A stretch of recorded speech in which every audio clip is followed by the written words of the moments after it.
نحمده ونصلي علی رسولہ الکریم اما بعد فاعوذ باللہ من الشیطان الرجیم بسم اللہ الرحمن الرحیم۔ ناظرین کرام، سیرت النبی صلی اللہ علیہ وآلہ وسلم کے 30ویں سبق کے ساتھ ہم آپ کی خدمت میں حاضر ہیں۔ سلسلہ بنی اسماعیل کا آج ہم چوتھا حصہ پڑھیں گے۔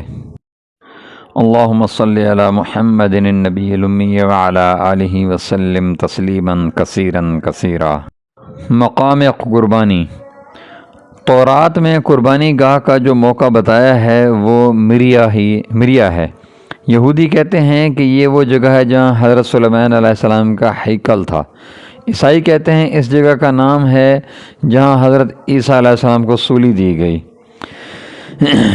لیکن یورپ کے محققوں نے ان دونوں دعووں کی تغلیط کی ہے، مطلب کہ یہ دونوں دعوے غلط ہیں۔ سرسٹانلی لکھتے ہیں، حضرت ابراہیم علیہ السلام صبح کے وقت اپنے خیمہ سے نکل کر اس مقام پر گئے جہاں ان کو خدا نے حکم دیا تھا، لیکن یہ موریا کا پہاڑ نہیں ہے جیسا کہ یہود کا دعویٰ ہے، نہ عیسائیوں کے خیال کے موافق قبر مقدس کے گرجا کے پاس ہے۔ یہ قیاس تو یہودیوں کے قیاس سے بھی زیادہ بعید ہے، اور اس سے بھی بعد مسلمانوں کا دعویٰ ہے کہ وہ جبل عرفات ہے۔ غالباً یہ مقام جریزیم کے پہاڑ پر ہے اور وہی قربانی گاہ سے مشابہ مقام ہے۔ اس سے اتنا تو ثابت ہوا کہ موریا کے یقین میں یہودیوں اور عیسائیوں کے دعویٰ غلط ہیں، باقی یہ امر کہ مسلمانوں کا دعویٰ بھی غلط ہے، اس کی تحقیق آگے آتی ہے۔ موریا کی تعیین میں جو اختلاف پیدا ہوا اس نے ایک اور اختلاف پیدا کر دیا، یعنی یہ کہ یہ لفظ کسی مقام کا نام ہے یا وصفی معنی رکھتا ہے۔ بہت سے مترجموں نے اس کو ایک مشتق لفظ سمجھا اور اس لیے اس کا ترجمہ تورات کے بعض نسخوں میں بلوطات عالیہ اور بعض میں زمین بلند اور بعض میں مقام الرؤیا کیا، لیکن زیادہ صاحب الرائے لوگوں نے اس کو مقام کا نام سمجھا اور اس لیے لفظ کا ترجمہ نہیں کیا بلکہ بحال خود رہنے دیا، لیکن امتداد زمانہ اور بے پرواہی سے لفظ کی حیت بدل گئی۔ اس میں سرنسانلی نے جو لکھا ہے کہ مسلمانوں کا قربانی گاہ کا جو مقام ہے مسلمان جبل عرفات کو قرار دیتے ہیں، یہ بھی اس نے غلط لکھا ہے، کیونکہ مسلمان قربانی گاہ کا مقام مینا کو سمجھتے ہیں۔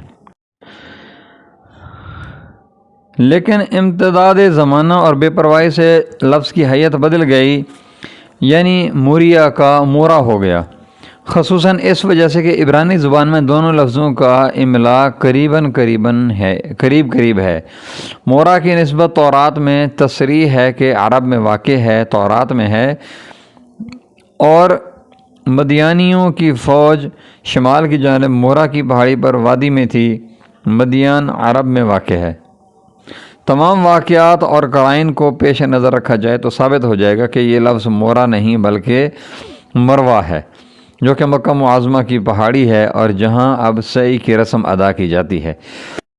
عرب کی روایات، قرآن مجید کی تصریح، احادیث کی تعیین، تمام چیزیں اس قیاس سے اس قدر مطابق ہو جاتی ہیں کہ اس قسم کا تطابق بغیر صحت واقعہ کے ممکن نہیں۔ تفصیل اس کی یہ ہے، حدیث میں ہے کہ آن حضرت صلی اللہ علیہ وسلم نے مروہ کی طرف اشارہ کر کے فرمایا قربانی گاہ یہ ہے، اور مکہ کی تمام پہاڑیاں اور گھاٹیاں قربانی گاہ ہیں۔ آن حضرت صلی اللہ علیہ وسلم کے زمانہ میں مروہ میں قربانی نہیں ہوتی تھی بلکہ مینا میں ہوتی تھی، جو مکہ سے 3 میل پر ہے۔ تاہم آن حضرت صلی اللہ علیہ وسلم نے مروہ ہی کو قربانی گاہ فرمایا، یہ اسی بنا پر تھا کہ حضرت ابراہیم علیہ السلام نے یہیں حضرت اسماعیل علیہ السلام کی قربانی پیش کرنی چاہی۔ قرآن مجید میں ہے پھر قربانی کے جانوروں کی جگہ کعبہ ہے، قربانی جو کہ کعبہ میں پہنچے۔ مروہ بالکل کعبہ کے مقابل اور اس کے قریب ہے۔ ان آیتوں سے ثابت ہوتا ہے کہ قربانی کی اصل جگہ کعبہ ہے، یعنی مینا نہیں، لیکن جب حجاج کی کثرت ہوئی تو کعبہ کی حدود کو مینا تک وسعت دے دی گئی۔ قربانی کی یادگار، یہودی حضرت اسحاق علیہ السلام کی اولاد ہیں، اس لیے اگر حضرت اسحاق علیہ السلام ذبیح ہوتے تو اس کی کوئی یادگار ان کے ہاں موجود ہوتی، بخلاف اس کے حضرت اسماعیل علیہ السلام کے خاندان بلکہ تمام مسلمانوں میں جو حضرت اسماعیل علیہ السلام کی روحانی اولاد ہیں، قربانی کی تمام رسمیں آج تک موجود ہیں۔ اولاد اسماعیل علیہ السلام میں قربانی کی تمام یادگاریں موجود ہیں، اور حج جو کہ ایک بڑا فریضہ ہے اسلام ہی تمام تر اسی قربانی کی یادگار ہے، چنانچہ اس کی تفصیل حسب ذیل ہے۔ نمبر 1، حضرت ابراہیم علیہ السلام کو جب خدا نے بیٹے کی قربانی کا حکم دینا چاہا تو پکارا، اے ابراہیم۔ حضرت ابراہیم علیہ السلام نے کہا، میں حاضر ہوں۔ حج کے وقت مسلمان جو ہر قدم پر لبیک کہتے چلتے ہیں، یہ وہی ابراہیمی الفاظ ہیں جس کا لفظی ترجمہ وہی ہے، میں حاضر ہوں۔ نمبر 2، شریعت ابراہیمی میں دستور تھا کہ جس کو قربان گاہ پر چڑھاتے تھے یا خدا کے لیے نظر دیتے تھے، وہ بار بار معبد یا قربانی گاہ کے پھیرے کرتا تھا۔ حج میں صفا و مروہ کے درمیان سعی 7 بار سعی کرتے ہیں، یہ اسی کی یادگار ہے۔ نمبر 3، نظر کے فرائض میں ایک یہ تھا کہ ایام نظر تک بال نہیں کترواتے تھے۔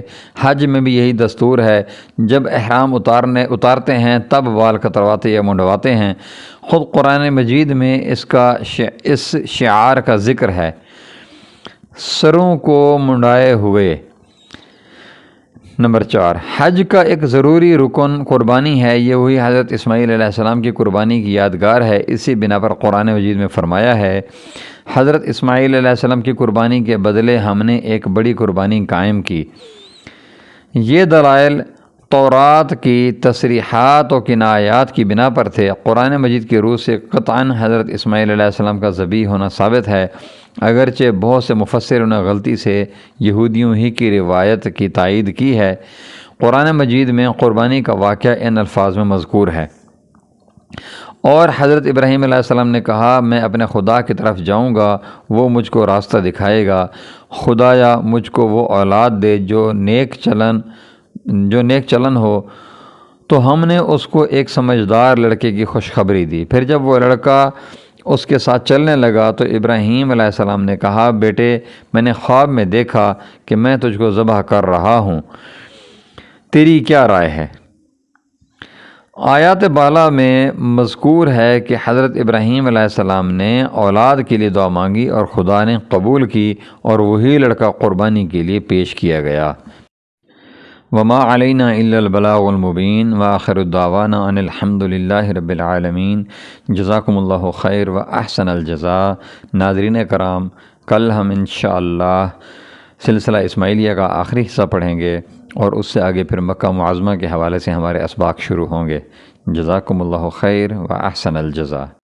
جی ناظرین کرام، اگر آپ نے ابھی تک ہمارے چینل کو سبسکرائب نہیں کیا تو برائے مہربانی ہمارے چینل کو سبسکرائب کریں، ہماری ویڈیوز کو لائک کریں اور اپنے دوستوں سے شیئر کریں۔ جزاکم اللہ خیر و احسن الجزاء۔